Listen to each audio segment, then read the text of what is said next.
In this episode, we discuss the 5 characteristics of whole life insurance that are extremely unique in the world of finance. When you combine these 5 characteristics, you can see why we believe whole life is uniquely positioned to help you build wealth through becoming your own banker. She's Holly, and she helps people find financial freedom. He's Nate. He makes sense out of money. This is Dollars and Nonsense. If you follow the herd, you will be slaughtered. All right, everybody, welcome back to the show. Holly, it's great to have you on the show.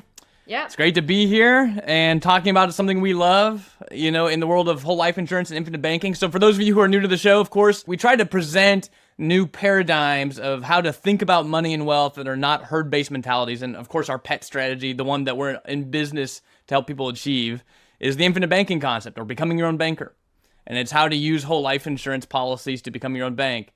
And we believe that there are so many reasons why it's so powerful, but we essentially sat down and said, there are about 5 things that you find in a whole life insurance policy that are unique, that you can't find elsewhere. Like no other area in the world of personal financial planning has these things that whole life insurance has.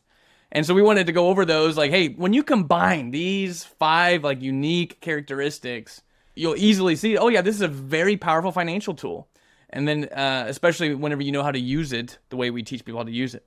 Often we're looking at something that we're investing in or financing in, and what is the cost to us, and what are those pros and cons. But I'm going to say these are, in my viewpoint, there's a lot more pros than there are cons. And I probably would be more hard-pressed to say it's a con, because really, like Nate, one of the things that you get to do is the ability to see something from day one. Yeah, exactly. And some people get so caught up on the rate of return of whole life insurance. Yes. And, a lot of questions are around that. Like, what's that? If I put money in, what's the rate of return of the policy? And we beat that horse to death in so many episodes, and we've talked about this from every different angle that you can possibly talk about it. But what I'm trying to bring up is that there's so much more than we're so used to just comparing rates of return, characteristics of what you're doing. So, there's different, if you looked at, let's say, the stock market compared to real estate, and you're like, which one's going to give me a better rate of return?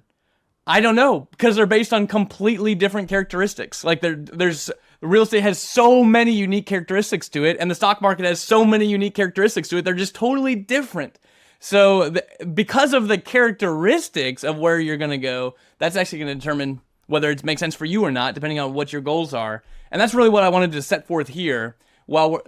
As we all know, in the world of IBC, in the world of banking, the rate of return of the policy is very important. I mean, we're a big fan of the growth of a policy. We're going to talk about that and how it's very unique to whole life and how it grows in a couple different ways in this episode. But what I'm trying to bring up is that's not remember, the whole point of the whole life policy is not to store money as an investment. It's to accumulate capital that can be invested. There's a big difference. So we always have to keep that at the forefront, that investments are all about earning some sort of rate of return in some way, but accumulating capital that can be invested is actually what we're trying to accomplish with policies. So keep that in the forefront as we dive into what makes whole life unique.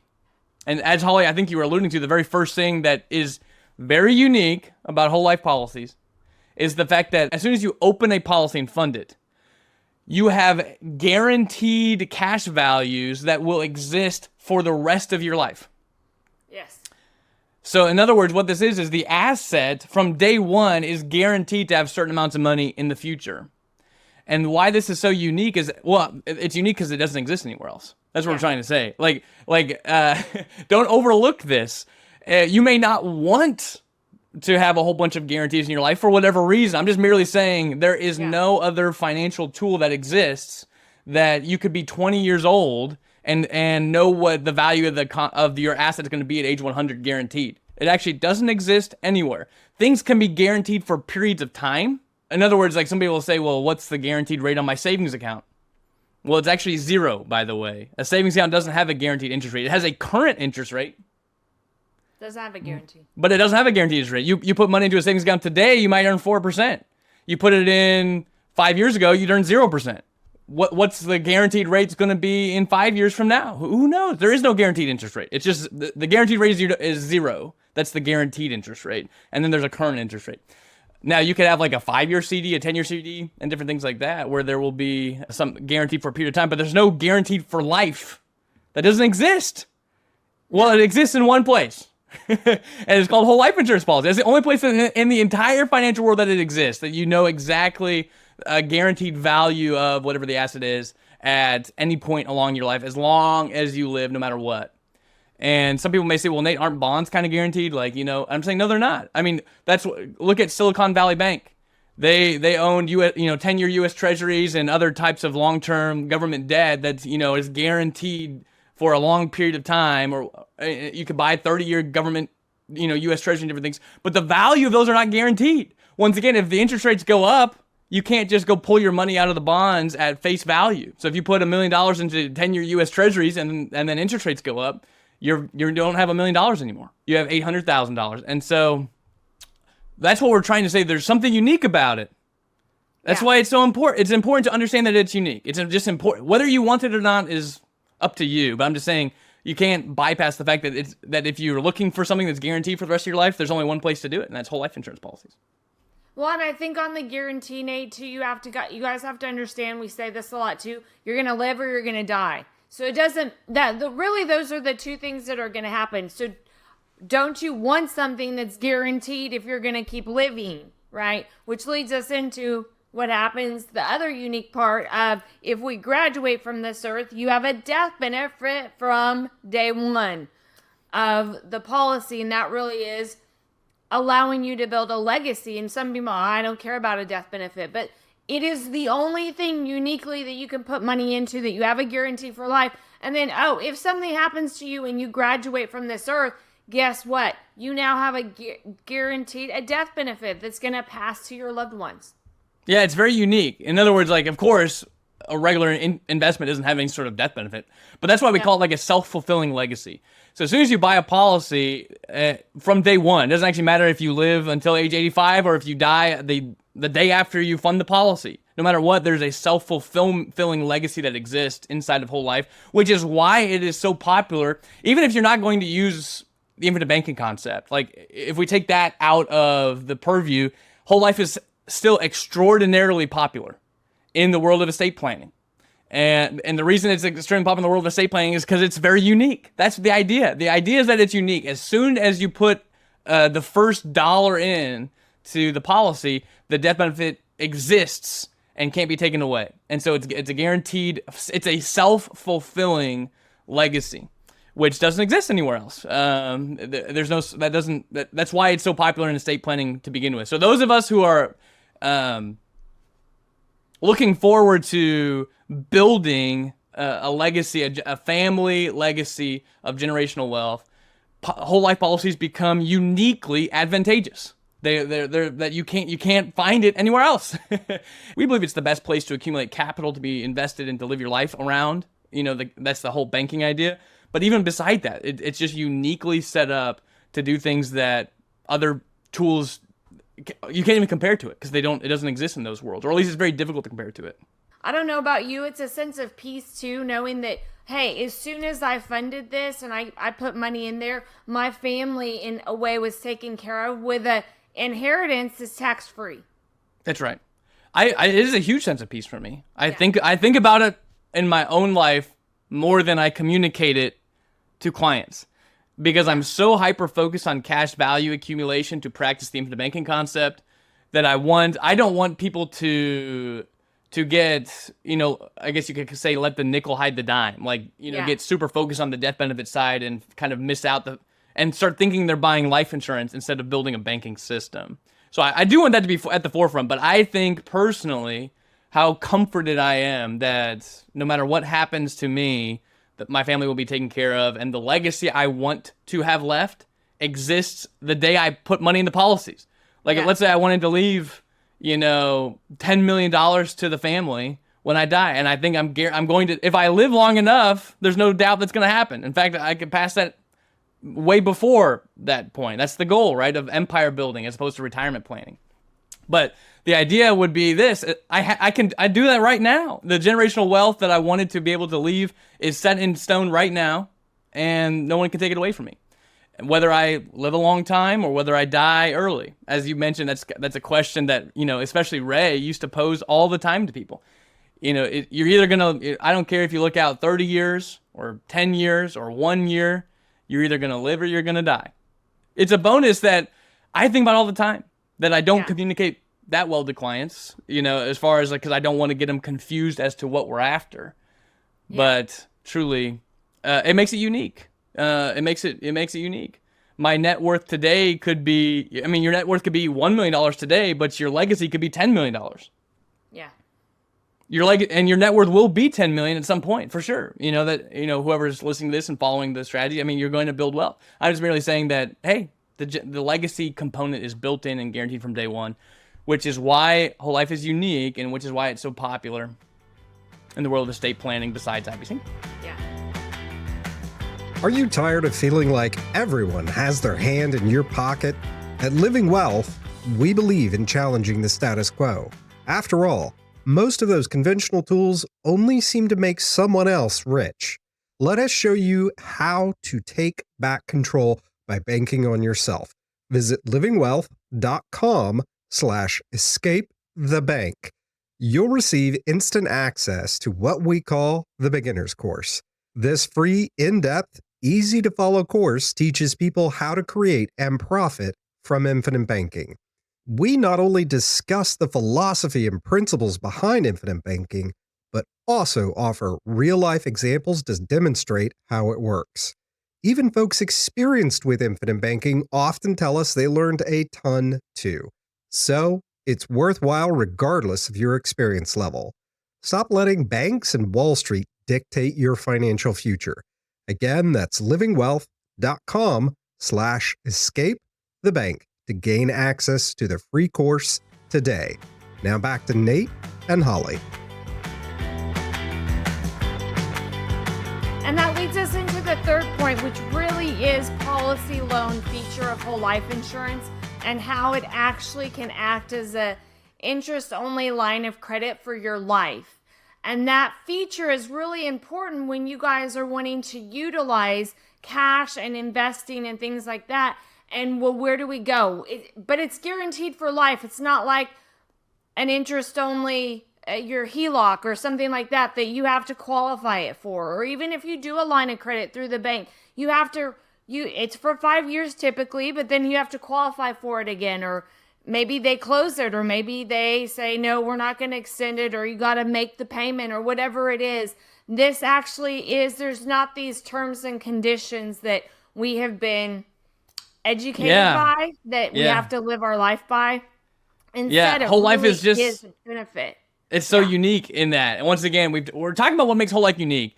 And as Holly was mentioning, the only place in the world that offers an interest-only line of credit for life is in whole life insurance. It's once again, it stands alone. It's unique. It's the only place in the world that you can find this. As you were bringing up, what's not unique is the ability to borrow against something. So we do know that you can have stocks in a brokerage account and you can borrow against your stocks.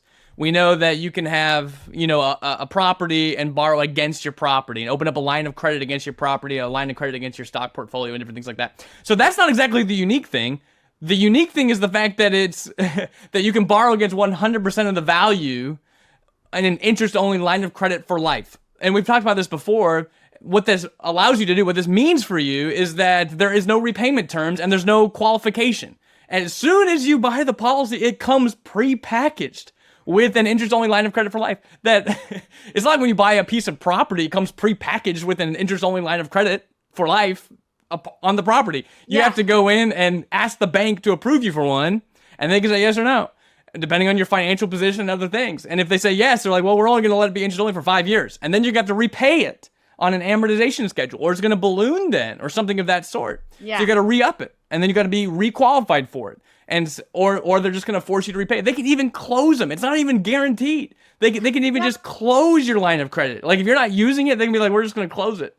We don't want the liability of having to keep liquidity on hand in case you might borrow from it. So banks, that's what makes it unique, and that's what we're trying to bring up. Whether you want it or not is up to you, but the fact that it's unique must be stated. The fact that it's in a world by itself. as we brought up, some people will ask, like, hey, can't I kind of do this concept in my brokerage account, like borrowing against my mutual funds and stock portfolio? Or can't I do something similar with my real estate portfolio and use lines of credit against those? And what I'm saying is, yeah, you can do something similar. It's just not the same. I mean, you have to get approved for access to capital. And you might be able to get approved for it and you might not, but it's not up to you. That's what makes whole life, like, why do we use this to become our own banker? It's because this is a huge reason. Without this, it wouldn't make sense to use whole life. Like, this is such a crucial part everyone must understand. Having 100% access to capital in a pool of money that can never go down, that has no repayment terms when you access it, because it's an interest-only line of credit for life, creates a situation in which you have the ability to become your own banker in a way that you can't without that. You can do something similar, but you're just not the banker. Like, you're not actually writing the rules, nor are you in charge of. You don't have a guaranteed right to access anything, maybe for a period of time, but you've transitioned that right to the banks. So that's what makes it whole life. One of the reasons it's so unique is certainly the policy loan feature, that as soon as you buy a policy, it comes pre-packaged in the contract with your rights as an owner of this policy to borrow against the full value of it whenever you want, with no questions asked and with no repayment terms. And you have that guaranteed for the rest of your life. Interest only line of credit for life exists in one place. So that's what, of course, what makes whole life so unique. If you want to build your own banking system that you're in control of, you have to have some of these features. You can mimic it elsewhere. You can mimic it with real estate. You can mimic it with your mutual funds. You can mimic it in different ways. It's just not the same. It's not as beneficial. You're not actually in control of things without a guaranteed access to capital. Having to qualify, proving yourself it's worth the bank to take the risk. It's time consuming, it's exhausting, it's paperwork, it's whatever you want to call it, versus the ability to have the ease and access to fill out a form that gives you what you need when you need it. And who knows how long it could take the bank to approve it versus your life insurance company. You can fill it out and it gets submitted. And I just think that peace of mind and the fact that it is interest only, it's your line of credit that the insurance company gives to you. It's a lot easier. I'm just going to say that. And I like my affairs private. So I'm going to say, I also like to say, I think it keeps it more private too, versus everybody in a bank or somewhere knowing your business. So right. Yeah, absolutely. It's a private contract with private values, not some bank account, federally governed that they spy on everything we do. So there's a huge benefit to that. So we just mentioned this interest-only line of credit for life. But the fourth thing we'll discuss that makes whole life so unique is that as soon as you buy a policy, you're not just a customer of an insurance company, you are an owner of the company. So the whole point of working with a mutual life insurance company, which are the only ones that you should use to practice the banking concept, is that as soon as you buy a policy, you're now a shareholder in the company. There are no stockholders in a mutual life insurance company. The mutual life insurance company was founded, all of them, like over 100 years ago. So, 150, 200 years ago is when the mutual life insurance companies got started. And they were created not for some shareholder to make money. They were created by a group of people who pooled their resources together to take care of each other. And any profit that was made was just going to be distributed back to the people who were pooling their resources together. So that's mutual life insurance 101. We're all pooling our resources together. It's being out and invested. We're taking care of each other, hence the death benefit. And any profit that's made, we're just going to distribute back to the members.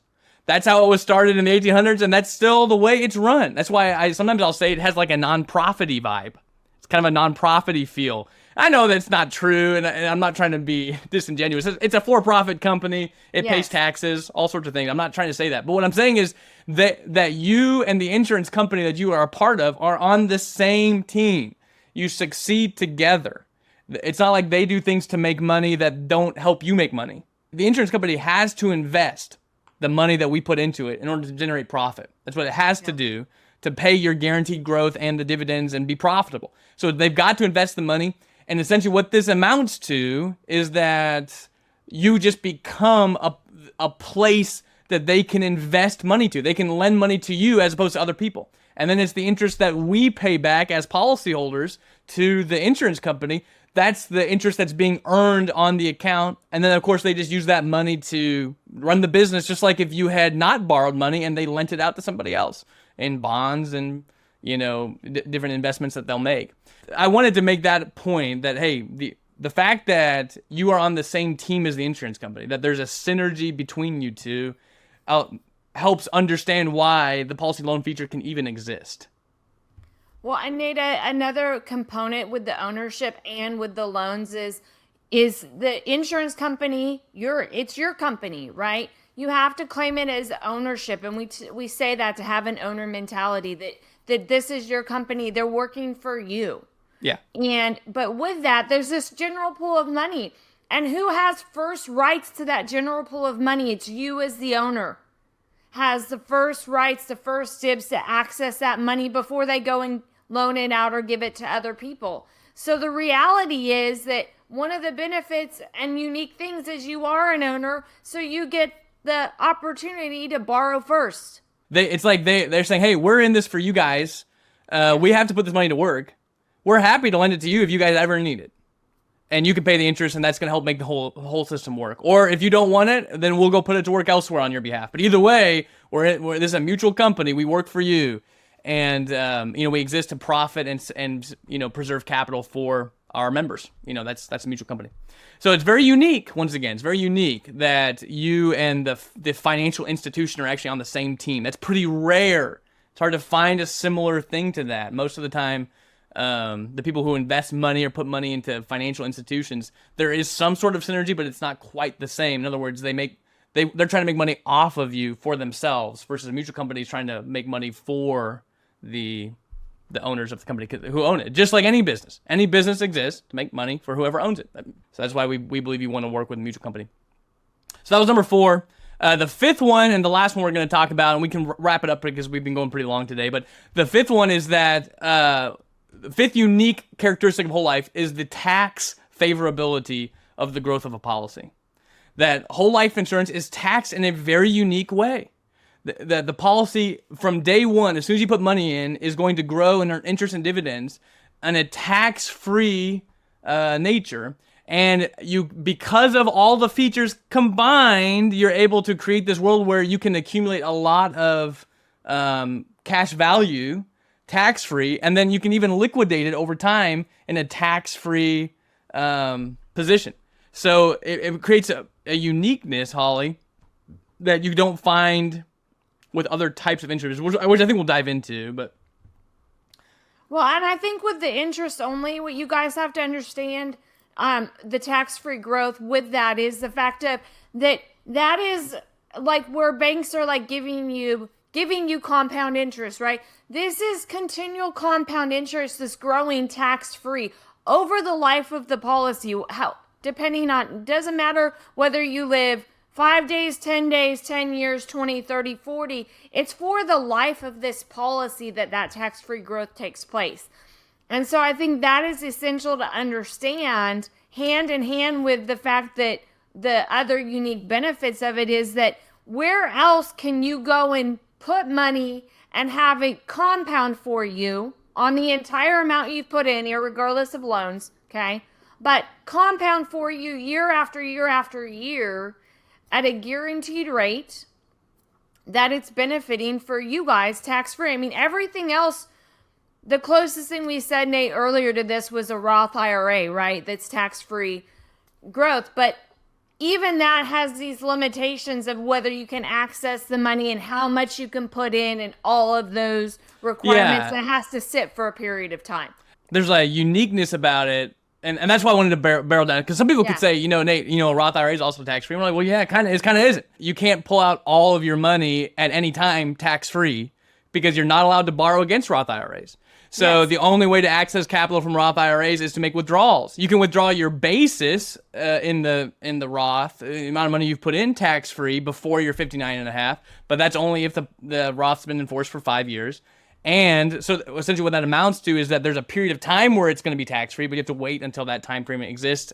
And other assets you could say are kind of tax-free similarly too. Like if you were to go buy a piece of real estate and just let it sit there and appreciate, or a stock and let it sit there and appreciate, there is not going to be a tax owed as it appreciates. But once again, it's a different world in the world of whole life. The reason why it's uniquely tax-free growth is because 100% of it is liquid to you all the time while also being tax-free. That's what actually makes it unique. So the only thing you can compare it to is similar to it. It would be like a bank account, which we all know are not tax-free. So you can put money in, and the interest that it's very liquid, and the interest it's earning is taxed in the year it's earned. That's kind of how whole life maybe could be seen. It's similar to that as far as its liquid position. But you're not actually getting a tax bill every year, right? It's tax-free. So on the same note, on the same token, you could go out and buy a brokerage account, asset or something like that, and let it accumulate and then borrow against it. That's what wealthy people do, right? So, if the reason why wealthy people are making so much money and paying so little in tax is because they just don't take income from anything. They just borrow against their assets. And that's exactly what we're trying to tell you to do with whole life. The problem is that wealthy people get privileges. Yep. That us peons don't get. So if you are, if you're Elon Musk, you can borrow against your $1 billion portfolio, probably with an interest-only line of credit for life. I bet you someone's out there offering that to him, right? But for you and me, we can't go to the bank and get any of these types of tools. We can't go to the regular, brokerage firm and get these types of tools. You have to be able to get, maybe you can start unlocking some similar tools to whole life with, when you get into the ultra wealthy circles or something like that. I don't know. But all that to say, there are other assets and tools that do kind of accumulate value, and there may not be a tax on the buildup. There will only be a tax on the liquidation of those assets, the liquidating. But that's what makes whole life unique, is that it's 100% liquid the whole time, and you can use the capital in it tax-free the whole time on the full basis. So if you combine the policy loan feature that's guaranteed on interest-only line of credit for life with the tax-free nature, you combine both of these and you essentially say it's unique. Yes. What I'm saying is you could go borrow against your brokerage account. If you had $1 million in the brokerage account, you could probably borrow up to 50% of it tax-free, but you can't borrow more than that, and it comes with a whole slew of risks. Because if the $1 million account drops down to $700,000, well, you're only allowed to have 50% typically on most margin loans of the actual asset value. So that means if you had borrowed $500,000, then you now have to sell stocks to repay the bank to get the loan down to $350,000, which means you're required to liquidate, which means if you've made profit, then you're going to have taxes on it. So all I'm trying to say is it is unique. Like, there is something unique about the tax-free. Like, most things like whole life wouldn't be tax-free because of how liquid it is. But it stands alone once again, and the ability to be tax-free from day one, have 100% access to it in a tax-free environment from day one.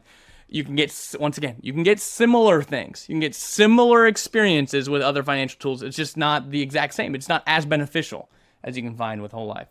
So there we go, Holly. All right. Those are the 5. We had, it's guaranteed over lifetime from day one. There's a self-fulfilling legacy towards it that's guaranteed from day one. There's a contractual policy loan feature that offers the only interest-only line of credit for life for us peons that aren't Elon Musk. You have the ownership of the company, so you guys are on the same team, and the tax-free growth from day one, once again, in a fully liquid environment with no risk of ever requiring to pay taxes, essentially, if done right. So I would say, by the way, one caveat as we close it down, you can pay taxes on policies. There are ways to do that. If you close down a policy and different things, it would act just like any other asset. But what we are saying is that there's almost no reason to ever pay taxes on it. Yes. Because you can access the capital without liquidating the account. Like you can't do that in a brokerage account. You can only get 50%, and even then it's very risky. With a policy, you can access 100% of it at all times in a tax-free environment. But there are ways to pay taxes with policies, which we don't really need to go into depth here. But yeah, Holly, how we do? We're good. We good? Awesome. Thank you guys so much for joining. Once again, the best way to get the news out there on Dollars and Nonsense and to push this podcast and the movement we're trying to create is to like, subscribe, rate, review. It means the world to us. Thanks again for joining us on Dollars and Nonsense. If you follow the herd, you will be slaughtered. For free transcripts and resources, please visit livingwealth.com/E195. Listener, one last thing before you go. Start your journey towards financial security and wealth today. Visit livingwealth.com/escape the bank. Upon completing this course, you'll have all the information that you'll need to see if infinite banking is right for you. Again, go to livingwealth.com/escape the bank.